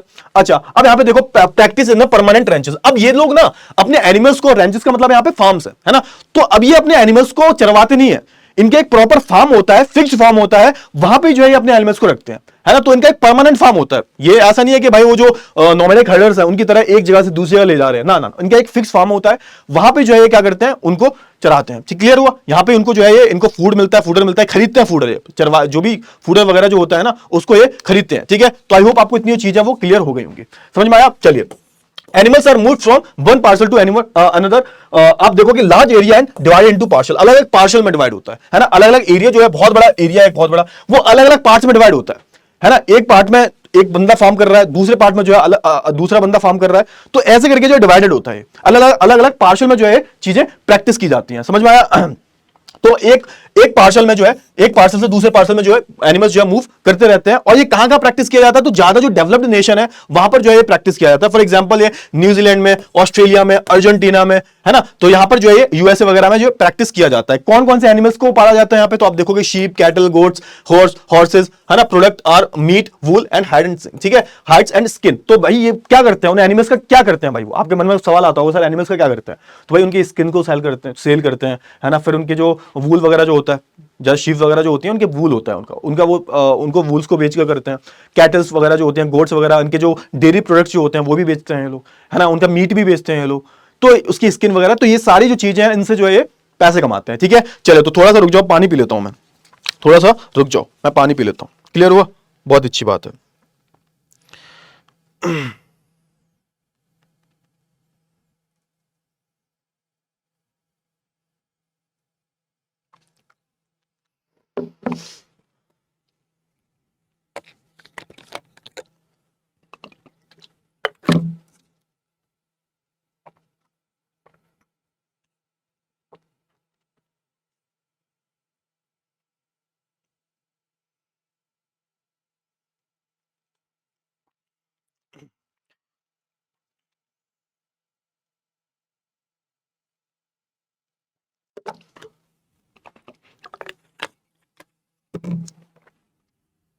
ठीक है, तो आई होप आपको सारे जो पॉइंट्स हैं वो क्लियर हो गए होंगे, ठीक है, ठीक है। तो मैं यहाँ पे जो जानवर होते हैं उनको तो पास्चर की कैपेसिटी के अकॉर्डिंग जो है उनको रखा जाता है। मतलब जो भी ग्रासलैंड है उसकी मतलब ग्रासलैंड कितना बड़ा है ना, पास्चर से कंफ्यूज मत होना। पास्चर का मतलब क्या है बेसिकली, यहाँ पे पास्चर से सिंपल सा मतलब है कि भाई जो ये ग्रासलैंड जो है ना, उसकी कैपेसिटी कितनी है, वो कितने एनिमल को होल्ड करके रख सकता है, उसके अकॉर्डिंग जो है यहां पर क्या किया जाता है, एनिमल्स को रखा जाता है, ठीक है। तो इतना कंफ्यूज होने की जरूरत नहीं है आपको। चलिए ठीक है, तो यहां पे आप देखोगे कॉमर्शियल लाइफ स्टॉक कहां होता है, तो देखो यहां पे आप देखोगे थोड़ा सा, आप जो हमारा ये साउथ अमेरिका है ना, जो हमारा ये नॉर्थ अमेरिका वाला पोर्शन जो है, ठीक है। फिर आप थोड़ा सा इधर आओगे तो इधर आपको इधर साइड देखने को मिल जाएगा यहाँ पे, तो हमारा जो मिडिल ईस्ट वाला पोर्शन है, या फिर आप चाइना से थोड़ा सा ऊपर जाओगे, है ना, रशिया वगैरह में भी, या फिर यूरोप का जो पार्ट है यहाँ पे भी देखने को मिल जाता है। तो यहाँ पे अलग अलग जगह पे जो है प्रैक्टिस देखने को मिल जाती है आपको। न्यूजीलैंड साइड मिल जाएगा, इधर साइड देखो, है ना, ये देखो इधर ऑस्ट्रेलिया, और इधर साइड जाओगे तो आपको न्यूजीलैंड मिल जाएगा। तो यहाँ पर जो है प्रैक्टिस देखने को आपको मिल जाएगी। क्लियर हुआ, तो आई होप आपको इतनी चीजें जो है बहुत अच्छे से जो है क्लियर हो गई होंगी। अब बात कर लेते हैं किसके बारे में, एग्रीकल्चर के बारे में बात कर लेते हैं। अब भाई देखो, एग्रीकल्चर जो है ये भी एक मोस्ट इंपॉर्टेंट प्राइमरी एक्टिविटी में से एक, मोस्ट इंपॉर्टेंट प्राइमरी एक्टिविटीज में से एक। अगर मैं एग्रीकल्चर की बात करूं तो एग्रीकल्चर के टाइप कितने होते हैं भाई, तो यहाँ पे हमने 3 पार्ट्स में जो है एग्रीकल्चर डिवाइड करते हैं, सब्सिस्टेंट एग्रीकल्चर, प्लांटेशन एग्रीकल्चर और मेडिटेरियन एग्रीकल्चर। अब इनको जो है धीरे धीरे करके पढ़ लेते हैं। अब जैसे मैं बात करूं सब्सिस्टेंस एग्रीकल्चर की बात करूं तो देखो, एक सब्सिस्टेंस का मतलब क्या होता है कि गुजारे के लायक जो है आपने अपना प्रोडक्शन कर रहे हो, अपने गुजारे के लायक, आप जो है बेचने के लिए नहीं कर रहे। आपका जो मेन एम है वो क्या है कि आपने फैमिली को जो है सेटिस्फाई कर दो उससे, है ना, फैमिली का पालन पोषण कर दो, बाकी बस बचे तो बेच देना, है ना। तो ये मेन होता है सब्सिस्टेंट एग्रीकल्चर। अब इसको हमने दो पार्ट में डिवाइड कर लिया, प्रिमिटिव सब्सिस्टेंस एग्रीकल्चर और इंटेंसिव सब्सिस्टेंस एग्रीकल्चर, ठीक है। वही मैं बात करूं प्लांटेशन एग्रीकल्चर, तो यहां पर जो मेन मोटिव होता है ना, वो होता है पैसे कमाना। यहां पे मेन मोटिव क्या होता है, प्रॉफिट अर्न करना मेन मोटिव होता है। तो उसको भी हमने तीन पार्ट्स में डिवाइड कर लिया, ठीक है। बाकी हम एक नए तरीके के एग्रीकल्चर के बारे में बात करेंगे, मेडिटेरियन एग्रीकल्चर। अच्छा, मेडिटेरियन से कुछ याद आ रहा होगा, मेडिटेरियन सी याद आ रहा होगा, तो उससे थोड़ा कनेक्टेड है, ठीक है। सबको एक एक करके पढ़ते हैं। तो ना प्रिमिटिव सब्सिस्टेंस एग्रीकल्चर की बात करूं, है ना, तो यहां पर इसका जो सबसे पहला जो पार्ट है ना, यानी कि सबसे पहला जो पार्ट है प्रिमिटिव सब्सिस्टेंस एग्रीकल्चर की हम बात करूं, ये आपने 10th में भी पढ़ा होगा। अब इसमें होता क्या है, इसमें होता है कि भाई एक ग्रुप है ना, ट्राइबल कम्युनिटी है, वो किसी भी जगह पे जाएगी, वहां पर उसे लगेगा ठीक है यहां पे हम खेती कर सकते हैं, तो वहां पे जो भी प्लांट्स वगैरह लगे हुए हैं, ट्री वगैरह लगे हुए हैं, उनको काट दिया जाएगा, उनकी टहनियां काट दी जाएंगी और वहां पे उनको जला दिया जाएगा। उसकी जो एशेज होंगी उसको मिट्टी में मिक्स कर लिया जाएगा, ताकि उसकी जो लैंड की जो प्रोडक्टिविटी है वो बढ़ जाए। इसको हम क्या बोलते हैं, इसको हम स्लैश एंड वन बोलते हैं। इसको अलग अलग जगह पर अलग अलग नाम से जाना जाता है। तो बेसिकली यहां पर जो ट्राइबल कम्युनिटीज होती हैं, जंगल में रहती हैं और जंगल में जंगलों को काटती हैं और वहीं पे खेती करती हैं। अब होता है क्या, टाइम के साथ साथ जो है वो जो मिट्टी जो होती है वो अपनी जो प्रोडक्टिविटी जो होती है उसको लूज कर देती है, फिर वो उस जगह को छोड़ देते हैं और सेम एक्टिविटी कहीं दूसरी जगह पे करते हैं। आज के टाइम पर जो आप देखोगे गवर्नमेंट ने इस चीज पर बैन लगा रखा है। क्यों? क्योंकि इससे पॉल्यूशन भी होता है और हमारे पेड़ कट रहे हैं ना, इससे हमारे जो डिफोरेस्टेशन हो रहा है बेसिकली। तो गवर्नमेंट ने क्या किया, गवर्नमेंट ने जो इन चीजों को जो है क्या कर रखा है, बैन कर रखा है कई जगह पर, ठीक है। तो ये इस चीज को हम क्या बोलते हैं, इस चीज को हम स्लैश एंड बर्न बोलते हैं। आपने क्लास 10th में भी पढ़ा होगा। और इसको अलग अलग नामों से जाना जाता है। जैसे हम बात करें नॉर्थ ईस्टर्न स्टेट में इसको जूमिंग बोलते हैं, जूम कल्टीवेशन बोलते हैं, है ना। हम मिल्पा की बात करें सेंट्रल अमेरिका में इसको क्या बोलते हैं, मिल्पा बोलते हैं।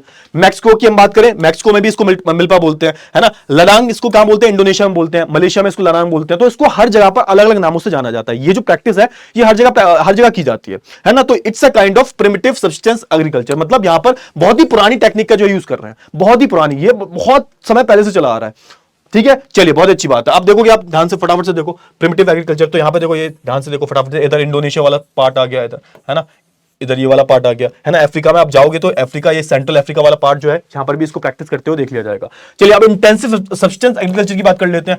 इसमें क्या होता है बेसिकली, अब इसमें आप देखोगे ना, इंटेंसिव सब्सिस्टेंस में थोड़ा सा एक कदम ऊपर है।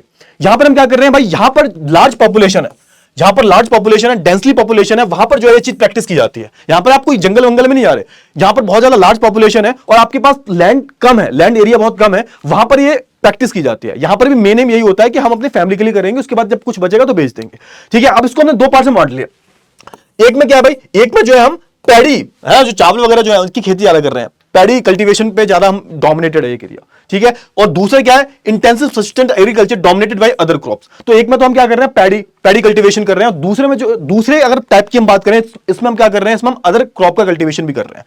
तो अगर आप देखोगे तो यहां पे देखो, यहां पे dominated by rice cultivation. Paddy का मतलब क्या होता है, राइस, जो धान होते हैं, चावल जो होते हैं, ठीक है। अब देखो लैंड होल्डिंग जो है बहुत कम होती है, और यहां पे आप देखोगे फैमिली जो लेबर का जो है इस्तेमाल किया जाता है, क्योंकि यहां पे पैसा नहीं है ना किसान के पास, वो क्या करेगा बेचारा, वो किसी को हायर थोड़ा ना करेगा। तो यहां पे फैमिली लेबर का यूज करता है। यहां पे कोई भी मशीन का यूज नहीं किया जाता, जो भी ट्रेडिशनल जो टेक्निक्स वगैरह जो होती है ना, उनका यूज किया जाता है। ट्रेडिशनल जो मैन्योर होता है उसका यूज किया जाता है ना, खाद वाद, यूरिन वगैरह, और ये जो काउडंग जो होता है इसका इस्तेमाल किया जाता है। तो ये सारी जो चीजें वो इस्तेमाल की जाती हैं इसमें। अच्छा, अब यहां पे आप देखोगे यील्ड पर यूनिट हाई होती है ना। यील्ड पर यूनिट मतलब किसी भी जगह पे, किसी भी लैंड के पार्ट पे कितना प्रोडक्शन होता है वो हाई होता है। लेकिन आप देखोगे यहां पर, है ना, बट लेबर इज लो।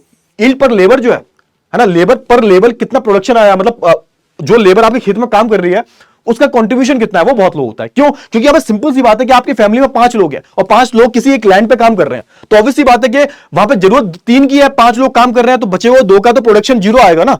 तो यहां पे आप देखोगे पर लेबर का अगर आप यील्ड देखोगे, प्रोडक्शन देखोगे, बहुत कम आएगा। लेकिन पर यील्ड पर यूनिट है ना, यील्ड पर यूनिट प्रोडक्शन जो है हाई आएगा, प्रोडक्शन थोड़ा ठीक ठाक हो जाएगा। लेकिन वहां पे जो लेबर काम कर रही है, वो वहां पे उस लेबर को काम करने की जरूरत नहीं है, बहुत ज्यादा ओवर वहां पे लेबर काम कर रही है। तभी आपने देखा होगा ना, डिसगाइज्ड अनएम्प्लॉयमेंट के बारे में सुना होगा आपने, कि भाई जरूरत है 5 लोगों की, है ना, कर रहे हैं 10 लोग काम। समझ में आया? बचे हुए जो 5 लोग हैं उनका प्रोडक्शन तो 0 आएगा ना, समझ में आया? तो उनका जो यील्ड है वो कुछ नहीं आएगा। चलिए, बहुत अच्छी बात है। अब हम बात करें अदर क्रॉप्स की, हम बात करें तो इसमें जो है क्या आ जाता है, इसमें जो है वहां की जो क्लाइमेट है, क्लाइमेटिक कंडीशन कैसा है, वहां का सॉइल कैसा है, तो उसके हिसाब से डिपेंड करता है ना। अब किसी जगह की क्लाइमेट कंडीशन जो है वो बोल रही है कि यहाँ पे जो है गेहूं या फिर दाल की खेती करो, तो ऑब्वियसली बात है वहां पे वैसी खेती की जाएगी। समझ में आया ना? तो देखो, साउथ ईस्ट एशिया में जो है प्रैक्टिस किया जाता है, साउथ ईस्ट एशिया की हम बात करें तो इसमें कौन कौन सी क्रॉप्स आ जाती हैं अदर देन पैडी। तो यहाँ पे आप देखोगे वीट, बार्ले, सोयाबीन, है ना, शोरगुन हमारा वो शोरगुन आपने सुना होगा, वो जो क्या बोलते हैं उसको, ध्यान नहीं आ रहा मेरे को यार, शोरगुन वही होता है यार, शोरगुन थोड़ा सा दिमाग से उतर गया, एक बारी तुम बताना। शोरगुन को कुछ बोलते हैं शोरगुन की खेती की जाती है, इसको अलग नाम से भी जानते हैं, ज्वार, हाँ ज्वार बोलते हैं इसको, है ना। शोरगुन हमारा ज्वार हो जाता है, ज्वार आधा कल्टीवेटेड, ये सारी चीजें कल्टीवेट की जाती हैं, ठीक है। अच्छा हम बात करें तो इंडिया की, अगर हम बात करें सर इंडिया में क्या होगा, तो इंडिया में आप आओगे तो यहाँ पे जो है वीट का प्रोडक्शन जो है देखने को मिलेगा, स्पेशली जो गंगा प्लेन है ना, वेस्टर्न पार्ट जो है गंगा प्लेन का, यहाँ पर आपको पैडी का नहीं वीट का प्रोडक्शन देखने को मिलेगा। तो देखो ये था भाई पैडी वाला, ये था अदर देन पैडी, ठीक है। चलिए बहुत अच्छी बात है। तो देखो यहाँ पे फटाफट से देखो, है ना, तो ये आप देखो यहाँ पे, ये जैसे आप देखोगे ना, देखो फटाफट से, ये वाला जो एरिया है डार्क में जो है, यहाँ पे वीट का प्रोडक्शन, यहाँ पे सॉरी पैडी का प्रोडक्शन बहुत ज्यादा होता है ना। और ये लाइट वाले जो एरिया है, ये वाले जो एरिया है ना, ये वाले यानी कि आप देखोगे ये वाला जो पार्ट है, ये वाला यहाँ पे वीट का, मैं इंडिया के बारे में बता रहा हूँ आपको, तो यहाँ पे जो है जो अदर जो क्रॉप्स हैं उनका जो है प्रोडक्शन हो रहा है, ठीक है। तो आप देखो डार्क वाले जो एरिया है, यहाँ पे पैडी का प्रोडक्शन हो रहा है, बहुत अच्छी बात है। अब प्लांटेशन एग्रीकल्चर की हम बात कर लेते हैं।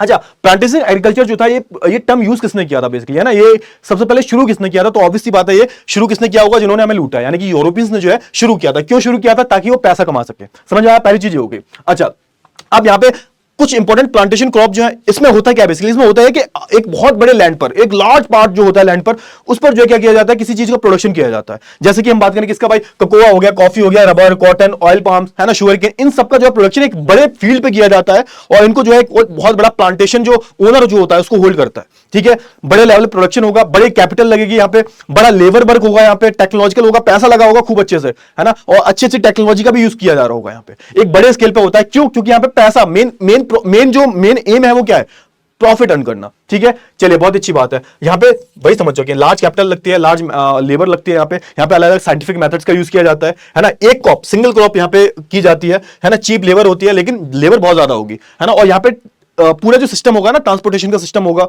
वो होगा, और यहाँ पे मेन एम क्या होगा, एक्सपोर्ट करना, है ना, यानी कि हम जो है बाहर भेजेंगे इसको। जैसे हमारे देश कॉफी जो होती है, कॉफी जो है ना, कर्नाटका वगैरह से जो है बाहर जाती है, एक्सपोर्ट होती है, भेजते हैं हम बाहर पैसे कमाने के लिए, ठीक है। चलिए हम बात करें और देखो, एक्सटेंसिव कॉमर्शियल ग्रेन कल्टीवेशन। अच्छा इसका एक पार्ट और है, जैसे हम बात करें प्लांटेशन एग्रीकल्चर का, इसको अलग अलग पार्ट्स में डिवाइड करते हैं। तो इसकी हम बात करें एक्सटेंसिव कॉमर्शियल ग्रेन कल्टीवेशन, तो यहाँ पे हम बड़े लेवल पर जो है ग्रेन्स का कल्टीवेशन कर रहे हैं, ठीक है। तो ये कहां होता है प्रैक्टिकली, तो सेमी एरिड और जो मिड लैटिट्यूडल पार्ट जो है, यानी कि ये वाला जो पार्ट है, मिड लैटिट्यूडल मतलब ये जो पार्ट है ना, इन पर जो है इसकी खेती की जाती है, ठीक है। कॉर्न, बार्ले, ओट्स वगैरह की जो यहाँ पे प्रोडक्शन किया जाता है, और लार्ज होल्डिंग्स होती हैं, बड़े बड़े मशीनों का यूज किया जाता है ना। लो यील्ड पर एकड़ बट हाई यील्ड पर पर्सन। तो यहाँ पे होता यह है कि भाई लोगों को लगाया जाता है, कम लोगों को लगाया जाता है, कम दाम पे लगाया जाता है, पर यील्ड में भी कम होगा, बट पर लेबर का जो है हाई यील्ड किसका होगा, लेबर का होगा, पर्सन का, उनका प्रोडक्शन जो पर पर्सन प्रोडक्शन की बात करोगे तो ज्यादा निकल के आएगा, ठीक है। तो इससे होता क्या है, इससे प्रॉफिट बहुत ज्यादा होता है। चलिए practice in the prairies, pampas, down central plains, तो बेसिकली जगह का नाम हो रहा है। जैसे जगह की हम बात करें, इधर देखो, है ना, फटाफट से देखो, ये इधर जगह पे जैसे आप देखोगे, ये हमारा, ये क्या है हमारा, ये हमारा साउथ अफ्रीका वाला पार्ट है। एशिया के साइड इधर साइड आप जाओगे, कुछ जो पार्ट है यूरोप का ये कवर कर रहा है। फिर ऑस्ट्रेलिया साइड चले जाओगे आप, तो यहाँ पर ऑस्ट्रेलिया के बिल्कुल साउथ में आओगे तो यहाँ पे प्रैक्टिस किया जा रहा है, तो हल्का सा यहाँ पे प्रैक्टिस किया जा रहा है। तो अलग अलग जगह पे जो है प्रैक्टिस किया जाता है, तो आप मैप की हेल्प ले सकते हो उसको समझने में, ठीक है। तो ये आप देखोगे ना, ये जहां पर बहुत बड़े बड़े एरिया जो होते हैं वहां पर जो है ज्यादा प्रैक्टिस किया जाता है। चलिए बहुत अच्छी बात है। अच्छा अब बात कर लेते हैं डेयरी के बारे में, डेयरी के बारे में बात कर लेते हैं। तो most advance and efficient type of animal rearing. अब यहाँ पे डेयरी में क्या होता है, डेयरी में होता है कि हम एनिमल को पाल रहे हैं, लेकिन हम उनके जो डेयरी प्रोडक्ट जो है, दूध, दही, ठीक है, छाछ वगैरह जो भी है, उनको हम बेचते हैं। क्लियर हुआ ना। Animal shed, storage facility, milking machines are used. तो यहाँ पे होता है क्या, बड़ी बड़ी मशीनें जो है यूज की जाती हैं, है ना। अब हम क्या करेंगे, जब दूध आ रहा है, दूध का हम घी भी बनाएंगे, है ना, उसको प्रोसेस भी करेंगे, उसको 100 डिग्री पे उबालेंगे, उसके बाद उसको ठंडा करेंगे, उसके बाद उसको पैकेट्स में बेचेंगे। जैसे अमूल की हम बात करें, मदर डेयरी की हम बात करें, तो ये क्या है, सारे डेयरी बेस्ड कंपनी है ना। जैसे हम अमूल की बात करें तो कोऑपरेटिव सोसाइटी है, तो ये दूध ही तो बेचती है पूरी इंडिया में, है ना। इसका कोई ऑफ सीजन नहीं होता, हाईली लेबर इंटेंसिव होती है, अच्छी खासी आपको लेबर लिखनी पड़ेगी, ठीक है। यहां पर practice near by urban area. अब यहाँ पे प्रैक्टिस कहां किया जाता है, तो शहरों के आसपास ही जो है प्रैक्टिस किया जाता है, ताकि क्या हो, ताकि जो है शहरों तक होता नहीं है, डेली आप दूध लेने जाते हो, डेली दूध आता है, उसकी एक्सपायरी जो डेट होती है 1 दिन की होती है, तो वो आसपास उसका कुछ प्रोडक्शन हाउस होता है, वहां से जो दूध आता है पूरा प्रोसेस किया जाता है, पैकेट पूरा पैक किया जाता है, और आसपास जो शहर होते हैं वहां पे जो है आके बेचा जाता है। तो यहां पर डेयरी में हम क्या कर रहे हैं, डेयरी में हम एनिमल को पाल रहे हैं, हाँ ठीक है, हम जो एनिमल्स दूध देते हैं, है ना, उनको हम पालते हैं, रेयर करते हैं उनका, और ऐसा नहीं उनको मार के खा जाते हैं, उनकी स्किन बेच देते हैं, ये थोड़ा सा अलग है। जैसे हम बात करें हर्डर्स के बारे में, वो भी पाल रहे थे, पाल तो वो भी रहे थे, लेकिन वो अलग अलग यूज में ले रहे थे। यहां पे हम जो है मेन किस लिए हम एनिमल्स को रेयर कर रहे हैं, ताकि उनके जो डेयरी प्रोडक्ट्स हैं वो बना के बेच सकें। सिंपल सी बात है, समझ में आया। चले तो देखो आप डेयरी फार्मिंग का आप एरिया देखोगे तो यहाँ पर आप देखो यूरोप में चले जाओ, बेल्जियम साइड चले जाओ, बेल्जियम फ्रांस वगैरह है ना, इधर साइड चले जाओ तो यहाँ पे अच्छे खासा आपको देखने को मिलेगा, यहाँ पे अच्छे खासे लेवल पे आपको डेयरी फार्म्स देखने को मिलेंगे, है ना। फिर आप इधर जाओगे थोड़ा सा नॉर्थ अमेरिका में तो इधर साइड आपको देखने को मिल जाएगा। ऑस्ट्रेलिया चले जाओगे, ऑस्ट्रेलिया में अच्छी खासी जो यहाँ पे डेयरी फार्मिंग आपको देखने को मिल जाएगी। चलिए मिक्स्ड फार्मिंग की बात कर लेते हैं। मिक्स्ड फार्मिंग क्या होता है कि एक तरफ आप फार्मिंग कर रहे हो, नॉर्मली एग्रीकल्चर कर रहे हो, दूसरी तरफ आप एनिमल्स को भी पाल रहे हो, दोनों मिक्स कर रहे हो, एनिमल्स को भी पाल रहे हो और आप प्रॉपर जो खेती होती है, एग्रीकल्चर जो होता है वो कर रहे हो। क्लियर हुआ। चलिए अब ये ऐसी जो मिक्स फार्मिंग होती है, आप देखोगे हाईली डेवलप्ड जो पार्ट होता है वहां पर पाई जाती है। जैसे हम नॉर्थ वेस्ट यूरोप की बात करें, ईस्ट नॉर्थ अमेरिका की बात करें, है ना, बहुत सारे जो पार्ट है यूरेशिया की उसकी बात करें, तो यहां पे जो हाईली डेवलप्ड जो नेशन है वहां पर जो आपको ये मिक्स्ड फार्मिंग जो है देखने को मिल जाएगी। खासकर जो टेम्परेट रीजन जो होते हैं, टेम्परेट लाइट्यूड पे जो होते हैं, है ना, जो जैसे हम सदर्न कॉन्टिनेंट्स की बात करें या फिर जो टेम्परेट रीजन पे जो भी कंट्रीज है वहां पर आपको जो है देखने को मिल जाएगा। अच्छा यहां पर जो मेन क्या है, यहां पे आपको मेन क्रॉप किसकी देखने को मिलेंगी, तो ऑब्वियस सी बात है वो एनिमल्स का रेयर कर रहा है, तो यहां पे जो फूडर क्रॉप जो है ना, जो चारा दे सकती है ना, जैसे बाजरा वगैरह हो गया, है ना, बाजरा होता है ना, वो भी चारे के लिए यूज होता है, इस्तेमाल होता है, तो ऑब्वियस सी बात है वो एनिमल को पाल रहा है तो वो बाजरे की खेती करेगा, तो मिक्स फार्मिंग हो जाएगी। तो यहाँ पे जो फूडर क्रॉप जो होता है वो मेन क्या होता है, मेन जो यहाँ पे फार्मिंग में इंक्लूड होता है। इसके अलावा आप देखोगे जैसे वीट को भी, वीट हो गया, बार्ले हो गया, ओट्स, तो वीट को भी इस्तेमाल करते हैं हम चारे के लिए, भाई दाना पड़ता है ना, दाना वीट से तो बनता है ना, बार्ले, ओट्स, मेज, फूडर एंड रूट क्रॉप, तो ये सारी जो चीजें हैं रूट क्रॉप ये हो जाती है हमारी। ठीक है, तो ये सारी चीजें हमारी जो है मिक्स फार्मिंग में आपको देखने को मिलेंगी। तो देखो यहाँ पे फटाफट से देखो, तो ये पूरा जो यूरोप वाला एरिया जो है ना, पूरा जो कवर कर रहा है स्पेशली, है ना, नॉर्थ अमेरिका, यहाँ पे सबसे ज्यादा डेवलप्ड नेशन आपको ये मिलेंगे, स्वीडन, बेल्जियम, फ्रांस, है ना, ये पूरा जो एरिया आ जाता है तो वहीं पर इसी में आ जाएगा। अच्छा मेडिटेरियन एग्रीकल्चर क्या होता है, मेडिटेरियन का सिंपल सा मतलब होता है कि ऐसा एग्रीकल्चर जो मेडिटेरियन सी, देखो ये क्या, ये रेड सी है, ये मेडिटेरियन सी है, मेडिटेरियन सी के आसपास जो एग्रीकल्चर होता है ज्यादातर, ऐसा नहीं है कि सिर्फ मेडिटेरियन सी के आसपास हो रहा है, वो यहां पे भी हो रहा है, यहां पे भी हो रहा है, लेकिन ज्यादातर जो एग्रीकल्चर जो होता है वो कहां होता है, यहां पर होता है। किधर साइड होता है भाई, तो मेडिटेरियन सी के दोनों साइड। समझ में आ गया। अब इसमें बहुत सारी चीजें आ जाती हैं, बहुत सारी फार्मिंग आ जाती है इसमें।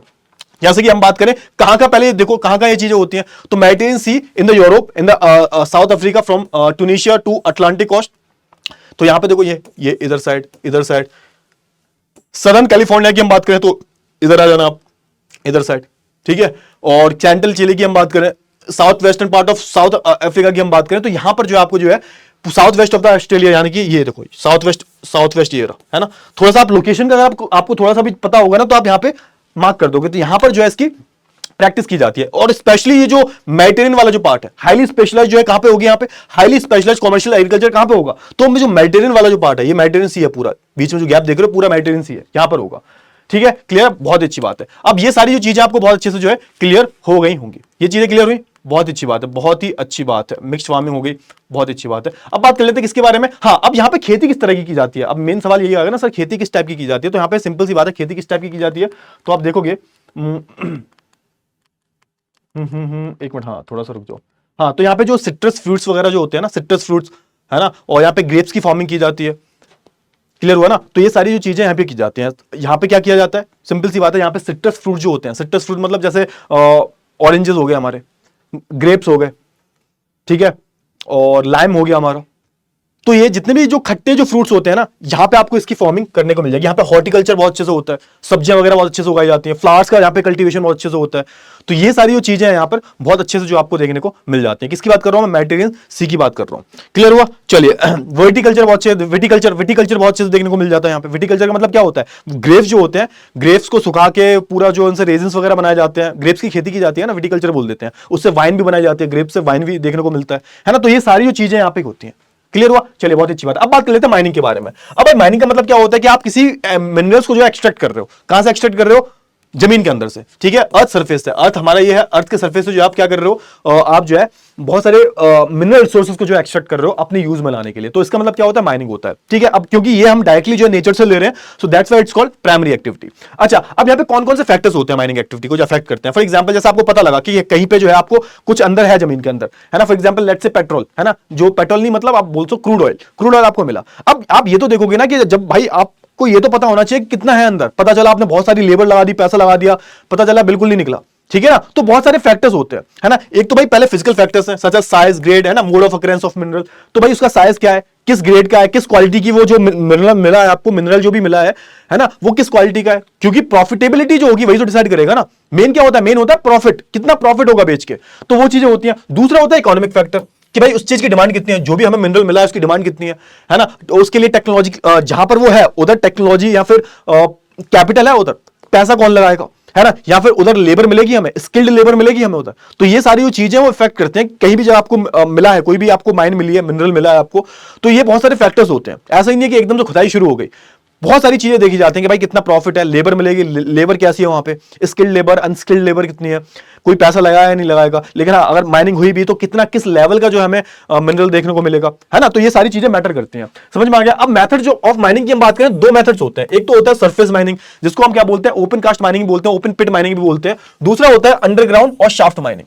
अच्छा, अगर मैं बात करूं सरफेस और ओपन कास्ट माइनिंग की, तो उसमें होता क्या है, सरफेस होता यह है, मान के चलो ये हमारा पूरा जमीन है, ठीक है। आपको पता लगा कि यहाँ पे क्या है, यहाँ पे कोई भी मिनरल है, ठीक है, लेट्स से कोल है। तो आप क्या करोगे, सरफेस को जो आप डिग करना शुरू करोगे, खोदना शुरू करोगे, है ना। फिर यहाँ पे आप जो है खोद के जो है इसको निकाल लोगे प्रॉपर तरीके से, है ना। आपको जो बहुत ज्यादा अंदर नहीं जाना, आप उसको सरफेस को ही मूव करके, है ना, रॉक्स को मूव करके आप जो इसको हटा दोगे। इसलिए इस तरह की जो माइनिंग होती है ना, उसमें पैसा बहुत कम लगता है, पैसा बहुत कम खर्च होता है। क्यों? क्योंकि आपको जमीन के बहुत अंदर नहीं जाना नीचे, है ना। अब दूसरा जो तरीका होता है वो होता है अंडरग्राउंड शाफ्ट माइनिंग। इसमें क्या होता है, इसमें होता यह है, मान के चलो बहुत गहराई पे है कोई भी, है ना, मान के चलो यहाँ पर है, तो यहाँ पे क्या होगा, पूरा जो है वर्टिकल जो है पूरा जो है गड्ढा खोदा जाएगा, है ना, नीचे पूरा होल किया जाएगा, शाफ्ट माइनिंग इसको बोलते हैं, है ना। और होगा कि यहाँ पे कोई व्यक्ति होगा, वो नीचे जाएगा। जैसे आपने देखा होगा कोल के केस में बहुत होता है, कोल जमीन के अंदर 4-4, 5-5 किलोमीटर नीचे, तो ऐसे में पैसा बहुत लगता है, क्योंकि जो जमीन के बहुत अंदर जाना है तो आपको अलग अलग टेक्नोलॉजी का यूज करना है। अब इसमें क्या था, इसमें तो सरफेस को आपने रिमूव किया तो नीचे आपको मिनरल मिल गए, लेकिन यहाँ पे तो जमीन के बहुत नीचे जाना है, तो आपको अलग अलग तरीके की टेक्नोलॉजी का यूज करना पड़ेगा। कोई नीचे जा रहा है, उसकी जान को खतरा नहीं है ना, ऑक्सीजन है या नहीं है, तो ये सारी चीजें देखनी पड़ेंगी।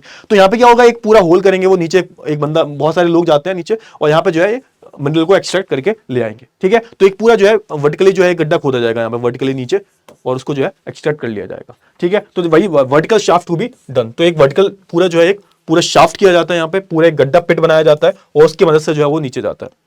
क्लियर हुआ? तो आई होप आपको इतनी चीजें वो क्लियर हो गई होंगी। इसमें आपको बहुत सारी जो मशीन्स वगैरह जो होती हैं, बहुत सारे जो स्पेशलाइजेशन जो होता है वो यूज होता है ना। और ये बहुत रिस्की भी बहुत ज्यादा होता है ना। रिस्की होता है, आपने देखा होगा बहुत सारे जो माइन वर्कर जो होते हैं मर भी जाते हैं कभी कभी बेचारे, है ना। कुछ हो जाता है, माइन ऊपर से नीचे गिर गई, है ना, पूरा ढह गई नीचे, तो ऐसा देखने को मिलता है आपको। एक अक्षय कुमार की मूवी तो आई थी ना, ठीक है। और हाँ, यहाँ पे आपको एक बहुत बड़े लेवल का इन्वेस्टमेंट भी चाहिए होता है। तो इसी के साथ देखो, आप ध्यान से देखो फटाफट से, ये तो देखो ये हमारी सरफेस वाली माइनिंग है ना, ऊपर सरफेस पे आपने रिमूव करके निकाल लिया। लेकिन ये आप देखोगे ना, ये हमारी क्या भाई, ये हमारी शाफ्ट माइनिंग है। देखो नीचे एक पूरा वर्टिकल आपने जो एक पिट बनाया, पूरा गड्ढा बनाया।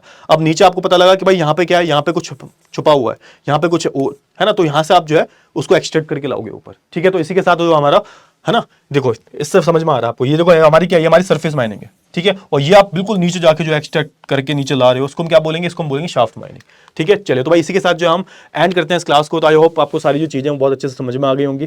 तो मिलते हैं हम नेक्स्ट क्लास में, ठीक है। तब तक के लिए बाय बाय, टेक केयर।